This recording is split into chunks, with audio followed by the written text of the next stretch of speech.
So you've been audited. What now? Hi, my name is Carly Pitts. I'm one of the Compliance Associates at the NJCAA National Office, and today I'll be going over the random audit process review.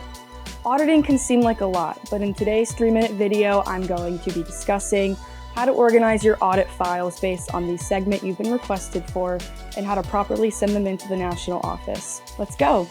When you receive the audit request email from the NJCAA Compliance and Eligibility Department, there'll be 2 embedded attachments, the audit notification form and the audit ready file example. The first attachment out of the 2 that you'll want to refer to is the audit notification form. The audit notification form tells you which of the 3 segments and the sport you'll be requested for, as well as the due date. If you are unsure of what to add, use this form. Just follow the designated section of the audit notification form based on which segment is required. And just a reminder, the athletic director must sign this form and send it back with all of your documentation. Before we cover the 3 audit segments on the audit notification request form, it's important to remember you must include the top 3 bullet points in your audit ready file, no matter which segment was requested.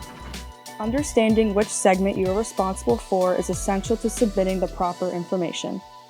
First, there is the eligibility segment. If randomly selected for the eligibility segment, you must follow the section labeled eligibility segment of the audit notification request form.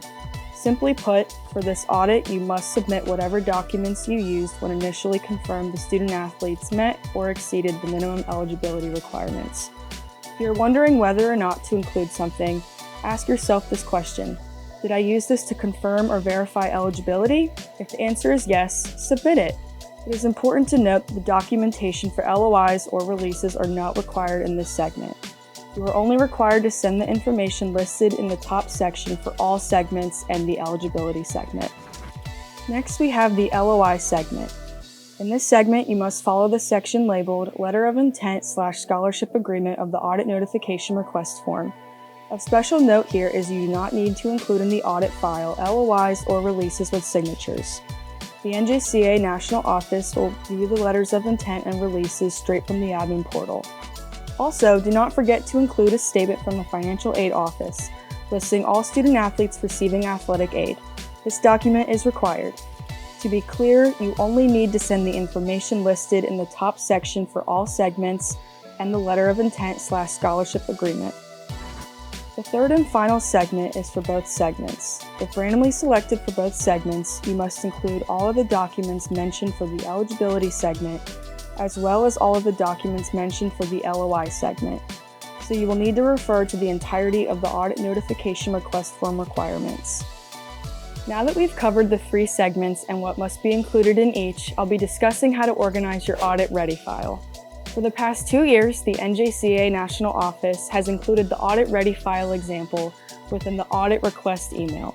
It's the second attachment and it teaches you how to organize your entire audit file based on the segment you've been requested for. You must submit the audit in the order as shown in the attached audit ready file example. If the audit is not received in this order, the NJCAA National Office will not accept or review the audit, and you must resend the audit in the order detailed in the example. As you are well known, sometimes you use several documents to verify eligibility.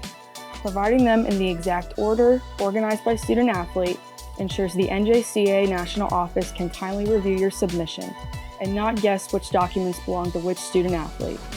Before submitting your file, ask yourself this simple question. Is my file organized the same as the sample? If the answer is anything other than yes, do not submit. This includes answers such as mostly, generally, or I think so. Lastly, now that we have covered the requirements for your audit ready file, refer to the body of the request email regarding how to properly submit your audit ready file.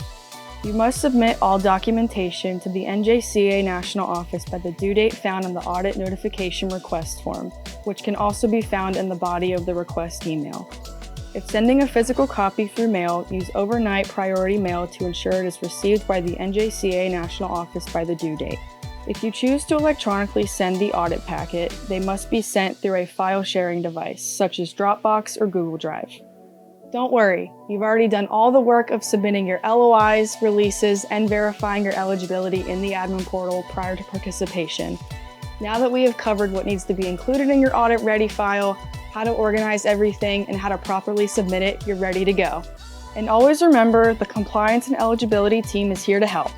You can always schedule virtual meetings with the staff using this QR code.